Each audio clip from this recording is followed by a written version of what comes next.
Mesdames, Messieurs, bonjour, moi je suis ravi de vous retrouver pour cette deuxième vidéo qui va porter sur un des sujets moi, qui me semble le plus important, c'est le sujet qui devrait être au cœur de cette campagne des élections municipales. C'est le sujet sur lequel vous m'avez entendu peut-être le plus parler depuis 12 ans, c'est le budget. Parce que le budget est la chose la plus importante dans le cadre d'un fonctionnement municipal. La construction d'un socle financier solide, pérenne, stable et responsable, c'est le plus important, car c'est sur ce socle que vous allez pouvoir par la suite proposer, gérer et mettre en œuvre les différentes initiatives que vous avez imaginées. Alors un budget, mesdames, messieurs, comment ça marche? C'est exactement comme ce que vous vivez dans votre vie privée. Vous avez des recettes et des dépenses. L'objectif est d'avoir plus de recettes que de dépenses et d'avoir le maximum de recettes et le minimum de dépenses. Alors, pour une commune, ça se traduit comment ça? Vous avez les recettes d'un côté, les premières lignes de recettes, c'est ce qui est issu de la fiscalité, ce que vous payez directement, taxes d'habitation, taxes foncières, et puis il y a la contribution des entreprises. La deuxième des choses, c'est les produits des services, c'est ce que vous payez directement à la ville dans le cadre des services mis à disposition par celle-ci, comme la restauration municipale ou les centres de loisirs. La troisième des choses, c'est les dotations de l'État versées dans le cadre de la loi sur la décentralisation.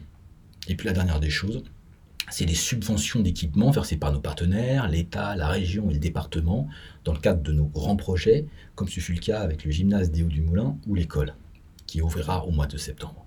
Recettes d'un côté, dépenses de l'autre. Les dépenses, c'est tout ce qui fait le fonctionnement d'une ville, tout ce qui est nécessaire au fonctionnement d'une ville. C'est la rémunération des employés territoriaux, c'est les contrats d'assurance, c'est l'acquisition de l'énergie, c'est l'entretien des bâtiments, des voiries, des espaces verts, c'est le fléchage au sol, c'est l'achat de petits équipements, c'est tout cela, et puis la subvention aux associations. La deuxième ligne de dépenses, c'est les prélèvements de l'État dans le cadre de la création de fonds de péréquation qui consiste à prendre aux communes identifiées comme riches pour donner aux communes identifiées comme pauvres. Et la dernière des choses, c'est tout ce qui concerne nos emprunts, c'est le paiement des annuités en capital et en intérêt. Quand vous faites la différence entre les recettes et les dépenses, et une ville ne peut pas être en déficit comme l'État, donc toujours plus de recettes que de dépenses, vous tombez sur une somme qui s'appelle l'autofinancement, et comme son nom l'indique, c'est ce qui va permettre de financer les projets de la collectivité sans avoir recours à l'emprunt. Et bien sûr, il faut maximiser cet autofinancement. Et pour cela, vous faites comment? Vous allez optimiser vos recettes et vous allez optimiser vos dépenses. Alors, plusieurs pistes d'optimisation des recettes, même si c'est extrêmement compliqué aujourd'hui. Premièrement, certaines villes l'ont fait. J'ai toujours refusé de le faire, on va augmenter tout simplement les taux d'imposition, c'est facile, on augmente les impôts, vous payez plus, j'ai plus de recettes. C'est compliqué, j'ai toujours écarté cela. La deuxième des choses, c'est de demander à l'État de nous donner plus de dotations. C'est plutôt l'inverse qui se produit, et par rapport à l'année 2011 qui fut notre année de référence, l'État nous verse 3 millions de moins de dotations dans un budget qui est aux environs de 12 millions. C'est une somme extrêmement forte que nous avons en moins pour faire nos projets. Troisième chose, on peut, de la même façon que la fiscalité, on augmente massivement les produits des services, donc on vous fait payer plus cher, c'est une hausse de la fiscalité indirecte en fait.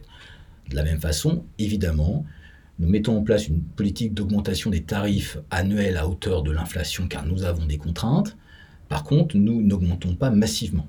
À ce titre, nous aurons des propositions intéressantes pour votre pouvoir d'achat, et notamment, je vous l'annonce déjà, face au ras-le-bol fiscal des Français face à la fiscalité, nous proposons de geler l'ensemble de la grille tarifaire des services pour les 6 prochaines années. Concernant les dépenses, on va essayer de les réduire, donc on va tout optimiser. On va optimiser le fonctionnement de la ville, c'est-à-dire qu'on va limiter le nombre d'employés municipaux. Donc nous en avons 146 aujourd'hui, alors que la moyenne des communes de notre strate, c'est 200. Donc nous mettons en place des services de qualité, mais à hauteur également de nos moyens. Nous optimisons tout, nous passons des marchés publics, nous ne dépensons pas plus que de raison. Moi aussi, j'aimerais bien, et je vous le dis, mettre des décorations de Noël à la hauteur de ce qu'on voit dans certaines villes. Je ne le peux pas. J'aimerais bien le faire, mais je ne le peux pas. J'aimerais bien faire un feu d'artifice comme on le voit dans d'autres plus grandes villes. Je ne le peux pas. Nous ne le pouvons pas. Nous faisons beaucoup de choses, mais à hauteur de nos capacités financières. Aucune dépense n'est une dépense exagérée. La troisième des choses, c'est d'aller demander à l'État de réduire ses prélèvements. C'est compliqué. On peut le faire également en rattrapant le retard sur les logements sociaux. Nous en avons encore 290. Nous payons 100 000 euros parce que nous ne sommes pas à hauteur des 25%. J'y reviendrai. Et ça prend du temps, mais c'est également une piste. L'objectif, quand vous avez cet autofinancement, il doit être le plus haut possible. Alors, qu'est-ce que vous en faites de cet autofinancement ? Eh bien, vous le dédiez à vos projets. Mais certains peuvent également vous proposer de faire du service en plus, parce que c'est une somme, vous pouvez l'affecter comme bon vous semble. Alors vous en avez, d'ailleurs c'est ce que j'entends dans le cadre des élections municipales, qui ont des grandes idées. Ils vous disent, on n'a qu'à refaire la piscine, et on va la couvrir, on va la refaire complètement, puis on va l'ouvrir toute l'année. Ça coûte 500 000 euros. De la même façon, ouvrons le théâtre. Toute l'année, remettons une programmation comme nous avions avant notre arrivée en 2008. C'est 500 000 euros. Alors on peut de la même façon créer des services l'été pour tout le monde, on peut faire de l'animation dans les rues, on peut faire du festif, on peut faire comme les autres villes qui sont autour de nous, mais qui sont beaucoup plus riches par rapport à nous. Ça c'est très bien, c'est un choix. Par contre, vous n'aurez plus d'autofinancement. Donc vous n'aurez plus rien en réserve pour porter vos projets. Alors, ces mêmes personnes vous diront, on n'a qu'à emprunter.